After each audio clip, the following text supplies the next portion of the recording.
Hello विद्यार्थी मित्रों, मजामां छो?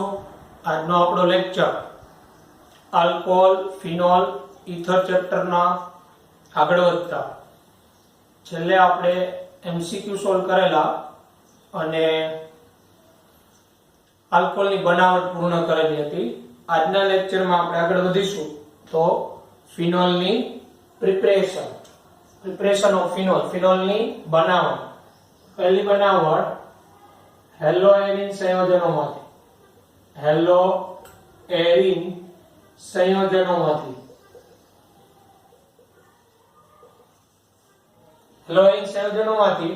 એમાં ક્લોરોબેન્ઝીન માંથી ફિનોલ.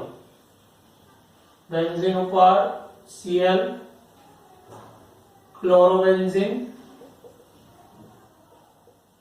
ક્લોરોબેન્ઝીનની NaOH સાથે 623 કેલ્વિન ટેમ્પરેચર, 300 એટમોસ્ફિયરિક પ્રેશર, 300 વાતાવરણ દબાણ પ્રક્રિયા થતા સોડિયમ ફિનોક્સાઇડ બને. બેન્ઝીન ઉપર ONa, Na+, સોડિયમ ફિનોક્સાઇડ. આ સોડિયમ ફિનોક્સાઇડ નું એસિડીકરણ કરતા એસિડિક માધ્યમ O- H+ મેળવે અને ફિનોલ બને. બેન્ઝીન ઉપર OH, ફિનોલ.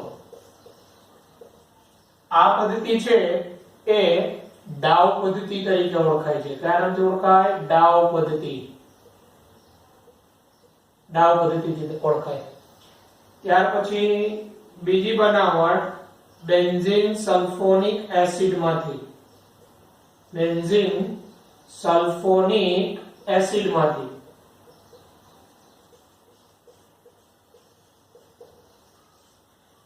સલ્ફોનિક એસિડ માંથી બેન્ઝીન ઉપર SO3H. આના બેન્ઝીન સલ્ફોનિક એસિડ કહેવાય. તો આ બેન્ઝીન સલ્ફોનિક એસિડ બેન્ઝીનના સલ્ફોનેશન થી મળે, જે આપણે 11મા ધોરણમાં શીખી ગયા.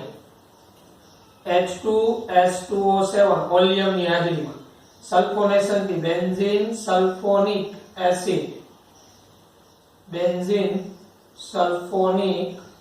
એસિડ. આ બેન્ઝીન સલ્ફોનિક એસિડ ની 2NaOH સાથે પ્રક્રિયા થાય, -NaH SO3, અહીંયા બને સોડિયમ ફિનોક્સાઇડ.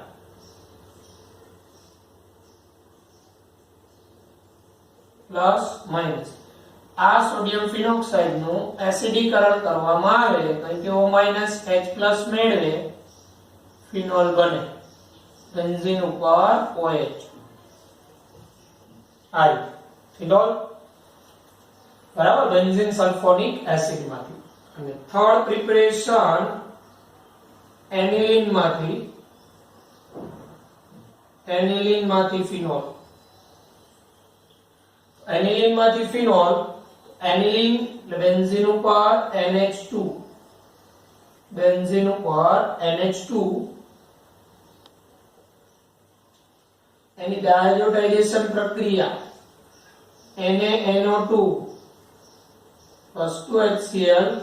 આમાંથી નાઇટ્રસ એસિડ બને 273 કેલ્વિન થી 278 કેલ્વિન, 0 થી 5 સેલ્સિયસ, -NaCl, -2H2O. આ બને બેન્ઝીન ડાયઝોનિયમ ક્લોરાઇડ.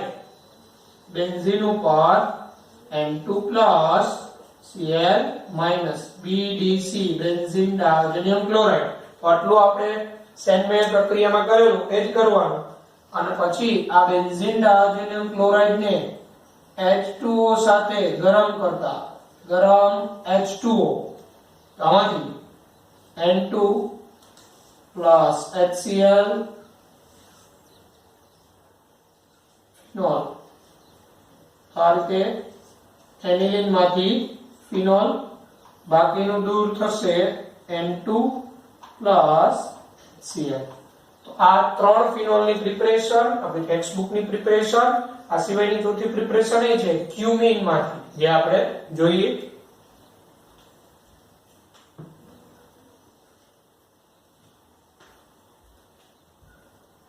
તો ક્યુમિન માંથી પ્રિપરેશનમાં આગળ વધતા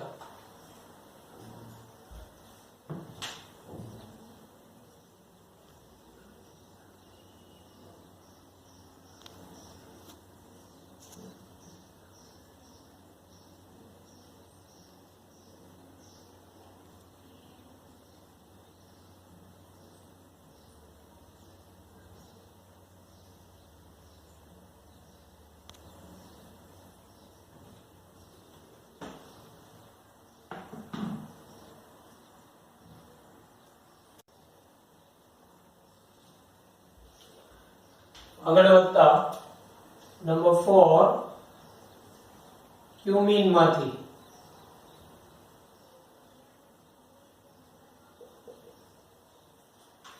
ક્યુમિન બેન્ઝીન ઉપર આઇસોપ્રોપાઇલ સમૂહ C CH3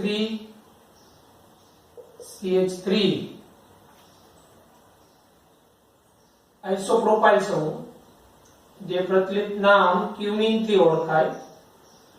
ક્યુમિન ની O2 સાથે પ્રક્રિયા, આવા O2 Na2CO3 પણ આ લઈ શકાય યોજના તરીકે, માધ્યમ તરીકે. ક્યુમિન હાઇડ્રોપેરોક્સાઇડ બને. Cumene hydroperoxide C bond CH3 O bond OH, cumene હાઇડ્રોપેરોક્સાઇડ.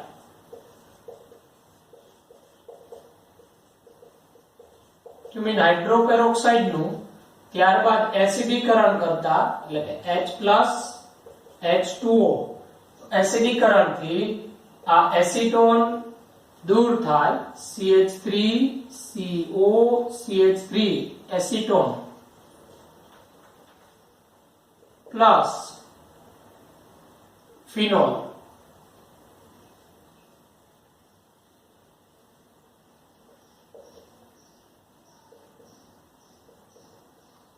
આ રીતે ક્યુમિન પદ્ધતિથી ફિનોલ. આ જે પદ્ધતિ છે એ ઇન્ડસ્ટ્રીની અંદર થોડીક ઓછી કોસ્ટલી પદ્ધતિ, કારણ કે આમાં જે એસીટોન મળે, આ એસીટોનનો પણ આપણે ઉપયોગ કરી શકીએ. આ નિપજ મળે એટલે ઓછી ખર્ચાળ પદ્ધતિ છે. ઇન્ડસ્ટ્રીની અંદર આ ક્યુમિન પદ્ધતિથી ફિનોલ મળે. અને આ ક્યુમિન છે એ કઈ રીતે બને? આપણે ખબર હોય તો બેન્ઝીનનું નોર્મલ પ્રોપાઇલ ક્લોરાઇડ વડે ફિડલક્રાફ્ટ આલ્કાઇલેશન કરીએ તો ક્યુમિન મળે. બેન્ઝીનની પ્રોપાઇલ ક્લોરાઇડ નિર્જરા HCl3 ક્યુમિન, જે આઈયુપીએસસી નામ આઇસોપ્રોપાઇલ બેન્ઝીન કહેવાય. બરાબર? લા થઈ ફિનોલની પ્રિપરેશન. આ આપણી ટેક્સ્ટ બુકની 4 બનાવટ. બરાબર છે?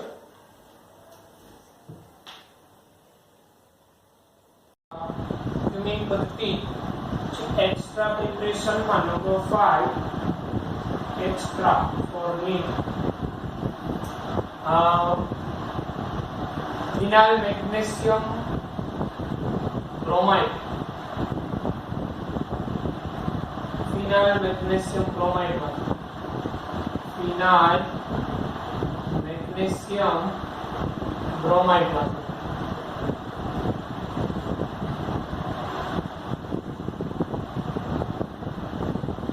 ફિનાઇલ મેગ્નેશિયમ બ્રોમાઇડ બેન્ઝીન ચક્ર ઉપર MgBr પ્લસ 1O2 આ બને OMgBr.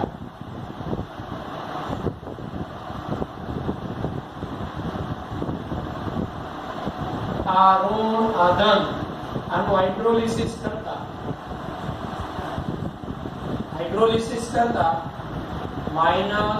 -MgOH અને ફિનોલ બને.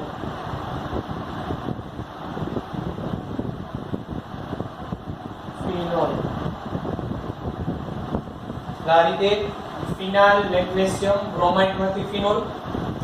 Number 6 extra preparation number 2 total number 6 sodium salicylate માંથી સોડિયમ સેલિસિલેટ માંથી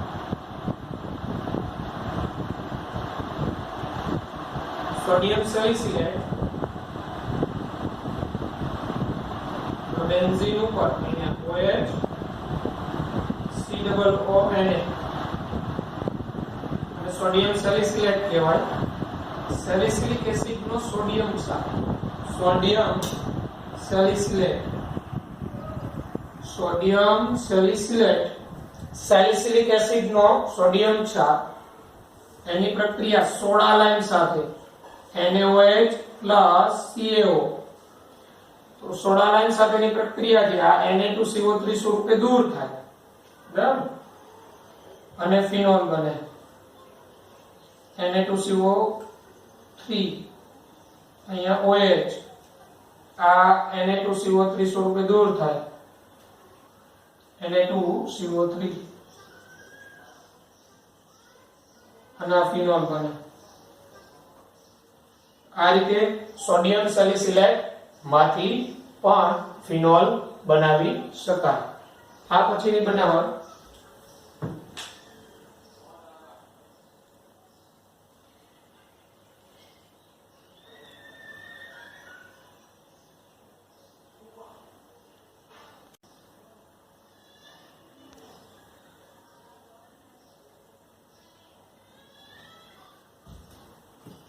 ત્યારબાદ આગળ વધીએ તો બેન્ઝીન.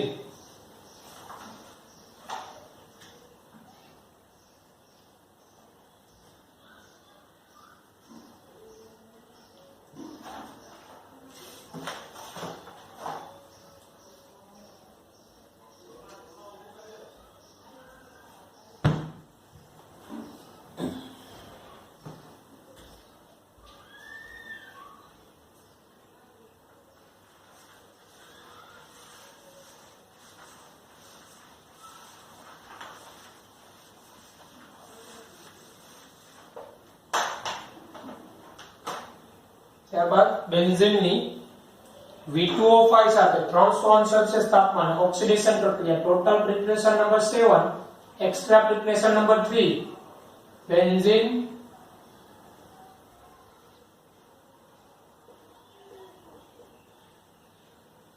ને V2O5 ની હાજરીમાં વેનેડિયમ પેન્ટોક્સાઇડ ની હાજરીમાં ઓક્સિડેશન પ્રક્રિયા 300 સેલ્સિયસ તાપમાને કરતા ફિનોલ બને. વેનેડિયમ પેન્ટોક્સાઇડ સાથે ફિનોલ. બેન્ઝીનની 300 સેલ્સિયસ તાપમાને ઓક્સિડેશન પ્રક્રિયા V2O5 વેનેડિયમ પેન્ટોક્સાઇડ ની હાજરીમાં ઉદ્દીપક. ત્યારબાદ રાસિક પદ્ધતિથી પણ બને 2 મોલ બેન્ઝીન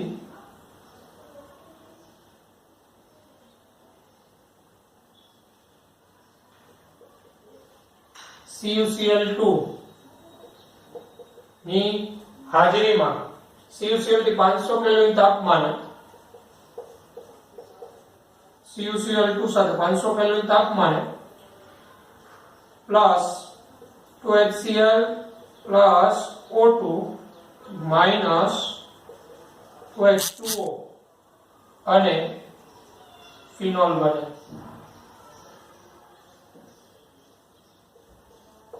ફિનોલ રાસિક પ્રોસેસ દ્વારા, બરાબર. બેન્ઝીન એટલે આ બેન્ઝીન માંથી પહેલા ક્લોરોબેન્ઝીન મળે પછી ક્લોરોબેન્ઝીન માંથી ફિનોલ બને રાસિક પ્રોસેસ દ્વારા, બરાબર છે. તો આ જે છે એ બધી બેન્ઝીનની એક્સ્ટ્રા પ્રિપરેશન છે. ટોટલ 4 ટેક્સ્ટ બુક ની જેમ 4 એક્સ્ટ્રા પ્રિપરેશન તમારે પ્રિપેર કરવાની છે. ઓકે,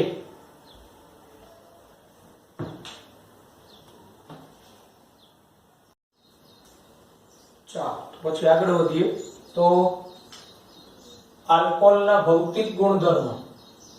આલ્કોહોલના ભૌતિક ગુણધર્મ તો C11 કાર્બન સુધીના રંગવિહીન પ્રવાહી અને તેથી વધુ કાર્બન ધરાવતા મીણ જેવા ઘન, એટલે 11 કાર્બન સુધીના રંગવિહીન પ્રવાહી એનાથી વધુ કાર્બન ધરાવતા મીણ જેવા મૃદુ ઘન હોય, વેક્સી સોલિડ કહેવાય જેને.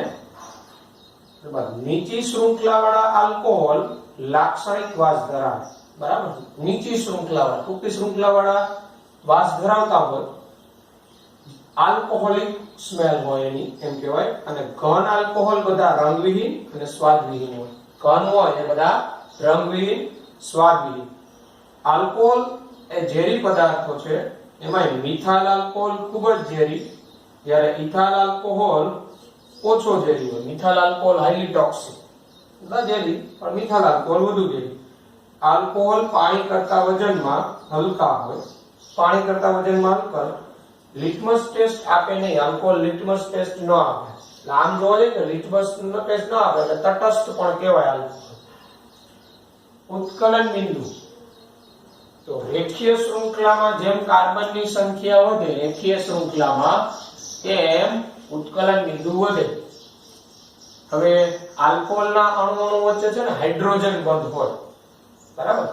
એટલે અણુ એકબીજા સાથે હાઇડ્રોજન બંધથી જકડાયેલા હોય, હાઇડ્રોજન બંધ સ્ટ્રોંગ છે. અને રેખીય શૃંખલામાં જેમ કાર્બનની સંખ્યા વધે, અણુ એનું દળ વધે, સંપર્ક સપાટીનું ક્ષેત્રફળ વધે, અણુ વચ્ચે આકર્ષણ વધે, ઉત્કલન બિંદુ વધે. એટલે મિથેનોલ કરતા ઇથેનોલના ઉત્કલન બિંદુ ઊંચા, ઇથેનોલ કરતા પ્રોપેનોલના ઉત્કલન બિંદુ ઊંચા હોય. આમ રેખીય શૃંખલામાં સમઘટકીય આલ્કોહોલ હોય તેમાં પ્રાઇમરી થી ટર્શરી તરફ જતા ઉત્કલન બિંદુ ઘટે. આ કન્સેપ્ટ તો આપણને ખબર છે, બધામાં કોમન જ આવે. સમઘટકીય આલ્કોહોલમાં પ્રાથમિક થી તૃતીયક તરફ જતા ઉત્કલન બિંદુ ઘટે. એનું કારણ શાખા વધે. જેમ શાખા વધે એમ અણુનું કદ ઘટતું જાય. બરાબર.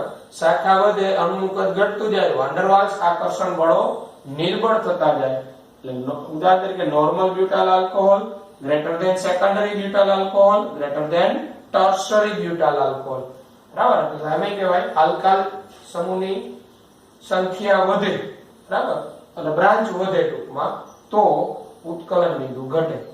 હવે નોર્મલ, આઇસો અને નિયો આ તો ત્રણેય પ્રાથમિક હોય, તો એમાં કોના ઉત્કલન બિંદુ વધારે? તો normal greater than iso greater than neo. Normal, iso, neo, કારણ કે ત્રણેય પ્રાથમિક હોય, તો જેમાં શાખા વધે એમાં ઉત્કલન બિંદુ ઘટે. બરાબર. નોર્મલ, આઇસો, નિયોમાં નોર્મલ નું વધારે. સમાન આણ્વીય દળ ધરાવતા હાઇડ્રોકાર્બન, ઇથર, આલ્કાઇલ હેલાઇડ કરતા આલ્કોહોલના ઉત્કલન બિંદુ ઊંચા હોય. બરાબર છે.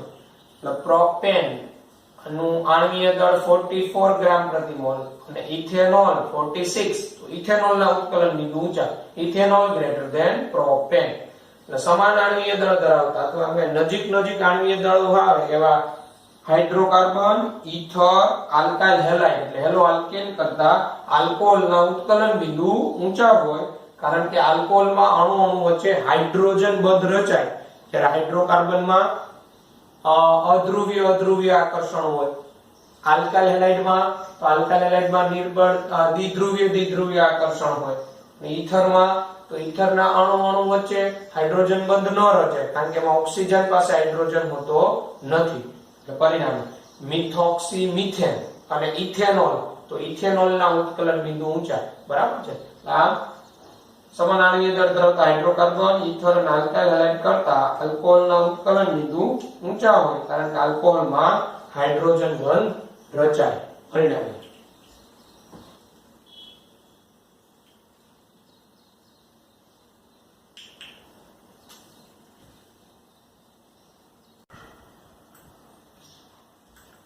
જો આ રીતે આલ્કોહોલનો અણુ બીજા આલ્કોહોલના અણુ સાથે હાઇડ્રોજન બંધથી જોડાયેલા હોય. એક આલ્કોહોલનો આંશિક ઋણ ઓક્સિજન પરનો લોન પેર, તો બીજાનો આંશિક ધન હાઇડ્રોજન વચ્ચેનો હાઇડ્રોજન બંધ. આલ્કોહોલના અણુ આ રીતે હાઇડ્રોજન બંધથી જકડાયેલા હોય એકબીજા સાથે. બરાબર. આંતરાણવીય હાઇડ્રોજન બંધ કહેવાય, જે આપણે અભ્યાસ કરી ગયા છે. હવે OH સમૂહની સંખ્યા જેમ વધે ઉત્કલન બિંદુ જ આગળ વધે. OH સમૂહની સંખ્યા વધે તેમ ઉત્કલન બિંદુ વધે.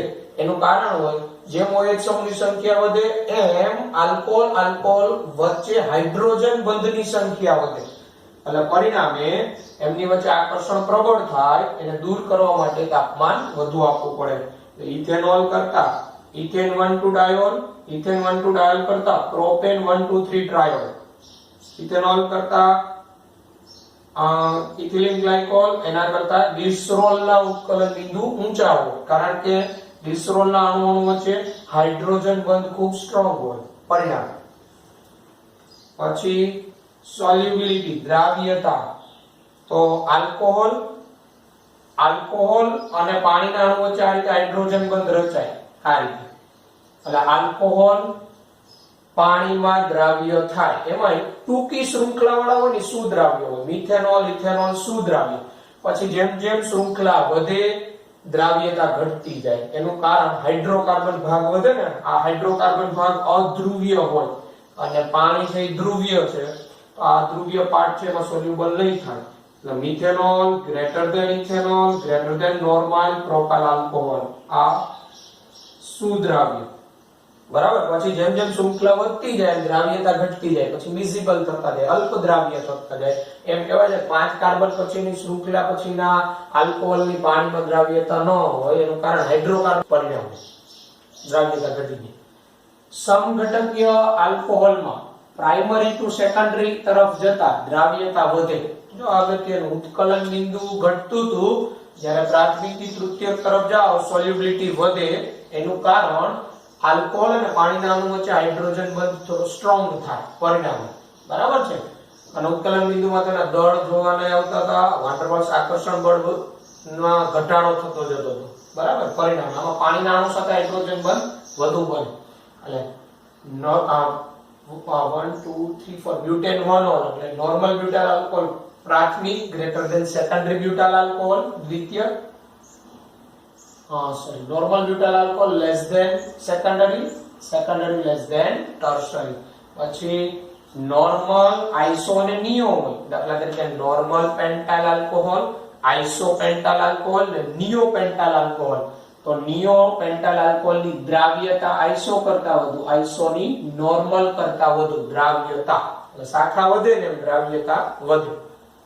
એનું કારણ H2O અને આલ્કોહોલ વચ્ચે હાઇડ્રોજન બંધ પ્રબળ બને. જેમ આવી શાખા થતી જાય ને એમ હાઇડ્રોજન બંધ બનાવવાની ક્ષમતા વધતી જાય. કારણ કે હાઇડ્રોકાર્બન ભાગ હોય એની સંપર્ક સપાટીનું ક્ષેત્રફળ ઘટી ગયું હોય.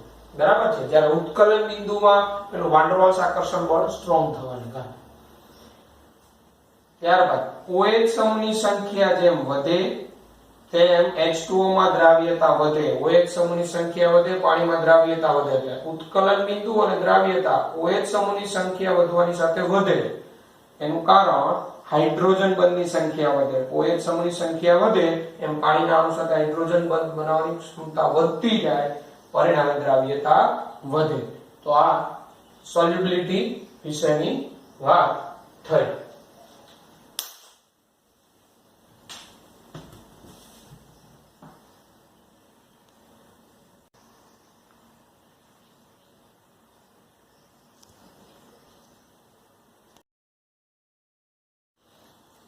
ચાલો પછીનો વાત કરીએ તો ટૂંકી શૃંખલા વાળા આલ્કોહોલ ધાત્વિય ક્ષારો સાથે સંયોજાય ઘન પદાર્થો બનાવે.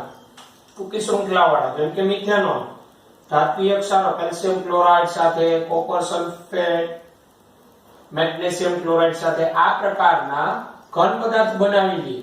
એની સાથે પ્રક્રિયા કરીએ. આ બધા આલ્કોહોલાઇડ્સ તરીકે ઓળખાય. પરિણામે આલ્કોહોલમાંથી ભેજ દૂર કરવા તેમાં નિર્જળ કેલ્શિયમ ક્લોરાઇડ વપરાય નહીં. આ નિર્જળ કેલ્શિયમ ક્લોરાઇડ છે ને ભેજ શોષક પદાર્થ છે. ભેજ શોષક. તો આલ્કોહોલમાં એમાં ભેજ હોય તો ત્યાં કેલ્શિયમ ક્લોરાઇડ નો ઉપયોગ ન કરાય. કારણ કે કેલ્શિયમ ક્લોરાઇડ છે ને એની સાથે પ્રક્રિયા કરી લે અને આ પ્રકારના આલ્કોહોલાઇડ્સ બનાવે. બરાબર. એટલે ટૂંકી શૃંખલા વાળા આ પ્રકારના આલ્કોહોલાઇડ્સ બનાવે. તો આ જે હતા એ બધા આલ્કોહોલના ભૌતિક ગુણધર્મો હતા. બરાબર છે, વ્યવસ્થિત પ્રિપેર કરી લેવાના. એમસીક્યુ માંથી ઉત્કલન બિંદુના ક્રમવાળા, દ્રાવ્યતાના ક્રમવાળા એ વધારે ઇમ્પોર્ટન્ટ. બરાબર છે. પછી આવે છે ફિઝિકલ પ્રોપર્ટીઝ ઓફ ફિનોલ. ફિનોલની ભૌતિક ગુણધર્મ શું છે? તો ફિનોલ રંગહીન સ્ફટિકમય પદાર્થ છે, ભેજયુક્ત ઘન છે, ડેલિસ્ક્વેન્ટ લિક્વિડ કહેવાય છે. બરાબર છે, ભેજયુક્ત, ડેલિસ્ક્વેન્ટ સોલિડ, ભેજયુક્ત ઘન પદાર્થ. તે હવા અને પ્રકાશની હાજરીમાં ગુલાબી રંગ એક્સપોઝ થાય હવા સાથે કે લાઇટમાં, તો ફિનોલ ઓક્સિડેશન પામવાનો ગુણધર્મ ગુલાબી રંગ ધરાવે, રંગ બદલાય. ગલન બિંદુ 42 અંશ સેલ્સિયસ છે, ઉત્કલન બિંદુ 182 અંશ સેલ્સિયસ છે. સમાન આણ્વીય દળ ધરાવતા એરોમેટિક હાઇડ્રોકાર્બન, ઉદાહરણ તરીકે ટોલ્યુઇન, હેલોએરિન કરતા ફિનોલના ઉત્કલન બિંદુ ખૂબ ઊંચા હોય. એનું કારણ હાઇડ્રોજન બંધ. કારણ કે હાઇડ્રોજન બંધ. ફિનોલ ના અણુઓ વચ્ચે હાઇડ્રોજન બંધ રચાય. એક ફિનોલ બીજા ફિનોલ, બીજો ફિનોલ ત્રીજા ફિનોલ સાથે હાઇડ્રોજન બંધ બનાવીને જોડાયેલો હોય પરિણામે. બરાબર છે. ફ્લોરો બેન્ઝીન કરતા ફિનોલના ઉત્કલન બિંદુ ઊંચા. આ બેના આણ્વીય દળ લગભગ નજીક જ હોય. એટલે નજીક આણ્વીય દળ હોય ને એવા હેલોએરિનમાં કરતા ફિનોલના ઉત્કલન બિંદુ ઊંચા. નજીક આણ્વીય દળ હોય એવા એરોમેટિક હાઇડ્રોકાર્બન કરતા ફિનોલના ઉત્કલન બિંદુ ઊંચા. તે લાક્ષણિક વિશિષ્ટ વાસ ધરાવે. ફિનોલને આપણે ઓળખી શકીએ ફિનોલિક સ્મેલ, કેરેક્ટરિસ્ટિક સ્મેલ ધરાવે. ચામડી ઉપર અસર કરે. બરાબર, ફિનોલ ચામડી ઉપર આપણી સ્કિન પર અસર કરે.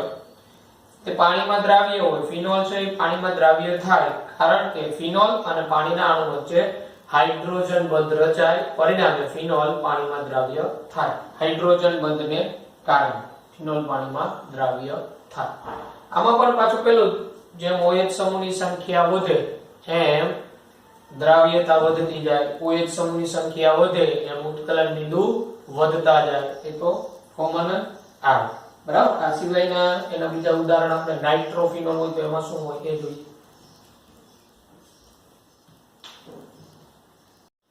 જો ત્યારબાદ આગળમાં ફિનોલના અણુઓ વચ્ચે આ રીતે આંતરાણવી હાઇડ્રોજન બંધ હોય. એક ફિનોલનો અણુ બીજા ફિનોલના અણુ સાથે, બીજો ત્રીજા સાથે, એકબીજા સાથે આંતરાણવીય હાઇડ્રોજન બંધથી જોડાયેલો હોય. એકનો આંશિક દર હાઇડ્રોજન તો બીજાનો ઓક્સિજનનું લોન પેર વચ્ચેનું આકર્ષણ. આ રીતે આંતરાણવીય હાઇડ્રોજન બંધ રચાય. ફિનોલ અને પાણીના અણુ વચ્ચે હાઇડ્રોજન બંધ રચાય. ફિનોલનો આંશિક દર હાઇડ્રોજન તો પાણીનો ઓક્સિજનનું લોન પેર, પાણીનો હાઇડ્રોજન તો ફિનોલના ઓક્સિજનનું લોન પેર. આ રીતે ફિનોલ અને પાણીના અણુ વચ્ચે હાઇડ્રોજન બંધ રચાય એટલે ફિનોલ પાણીમાં સોલ્યુબલ હોય. આ OH સમૂહની સંખ્યા વધે એમ સોલ્યુબિલિટી એની પણ વધે. બરાબર. હવે અહીંયા ઓર્થોનાઇટ્રોફિનોલ, મેટાનાઇટ્રોફિનોલ અને પેરાનાઇટ્રોફિનોલમાં ગલન બિંદુ અને દ્રાવ્યતા તો para greater than meta greater than ortho. એનું કારણ શું હોય? તો પેરાનાઇટ્રોફિનોલના અણુઓ વચ્ચે હાઇડ્રોજન બંધ, આંતરાણવીય હાઇડ્રોજન બંધ રચાય જે પ્રબળ હોય. જ્યારે ઓર્થોનાઇટ્રોફિનોલમાં આંતઃ આણ્વીય હાઇડ્રોજન બંધ રચાય. એક જ અણુના બે પરમાણુ વચ્ચે આંતઃ કરતા આંતરમાં પ્રબળતા વધારે. બરાબર છે. એટલે એને દૂર કરવા માટે વધુ તાપમાનની જરૂર પડે. એટલે ગલન બિંદુ એના વધારે હોય. Para greater than meta greater than ortho. ઓર્થોનાઇટ્રોફિનોલના અણુ વચ્ચે હાઇડ્રોજન બંધ ન રચાય. પરિણામે એના બે અણુ એકબીજાથી સરળતાથી દૂર થાય કારણ કે બે એકબીજાને જકડી રાખતા ન હોય. પરિણામ દ્રાવ્યતા તો ઓર્થોનાઇટ્રોફિનોલ, પેરાનાઇટ્રોફિનોલ અને મેટામાં તો પેરાની દ્રાવ્યતા વધારે. એનું કારણ પેરાનાઇટ્રોફિનોલ પાણીના અણુ સાથે હાઇડ્રોજન બંધ બનાવે, જ્યારે ઓર્થોનાઇટ્રોફિનોલ છે એમાં તો આંતઃ આણ્વીય હાઇડ્રોજન બંધ હોય એટલે પાણીના અણુ સાથે હાઇડ્રોજન બંધ બનાવવાની ક્ષમતા ઓછી. મેટાનાઇટ્રોફિનોલમાં આંતઃ ન બને કારણ કે બે દૂર હોય, NO2 અને OH. એટલે મેટાનાઇટ્રોફિનોલ પાણીના અણુ સાથે હાઇડ્રોજન બંધ બનાવે. બરાબર. આમ દ્રાવ્યતા para greater than meta greater than ortho. તો આ જે હતા એ ફિનોલના ભૌતિક ગુણધર્મોની વાત હતી. તમે લોકો ટેક્સ્ટ ની અંદર આલ્કોહોલ, ફિનોલ બંનેના ભૌતિક ગુણધર્મો આપેલા છે સંયુક્ત. જે પેજ નંબર છે 333 333 નંબરનું પેજ વ્યવસ્થિત રીડ કરી બોર્ડ મુજબ એ તૈયાર કરવાનું. કોમ્પિટિટિવ મુજબ આપણે અહીંયા બંને રીતે જોયેલું, બોર્ડ અને કોમ્પિટિટિવ. ઓકે. આ રીતે ભૌતિક ગુણધર્મ પ્રિપેર કરવા.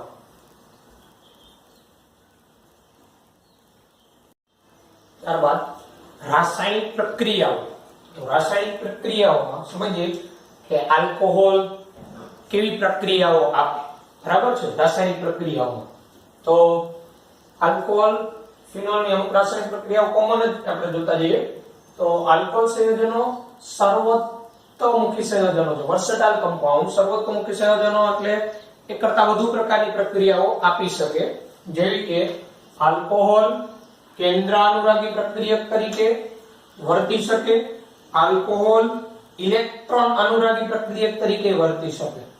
જ્યારે આલ્કોહોલ કેન્દ્રાનુરાગી પ્રક્રિયક તરીકે વર્તતો હોય ત્યારે OH બંધ તૂટે. ત્યારે આલ્કોહોલમાં OH બંધ તૂટે જ્યારે પોતે કેન્દ્રાનુરાગી પ્રક્રિયક તરીકે વર્તતો હોય. આ રીતે રિએક્શન આલ્કોહોલ પોતે કેન્દ્રાનુરાગી તરીકે કોઈ એવી સ્પીસીઝ હોય કે જેમાં ઇલેક્ટ્રોનની ઉણપ હોય તો ઓક્સિજન લોન પેર પ્રદાન કરે આલ્કોહોલનો, એટલે આ કેન્દ્રાનુરાગી તરીકે વર્તે.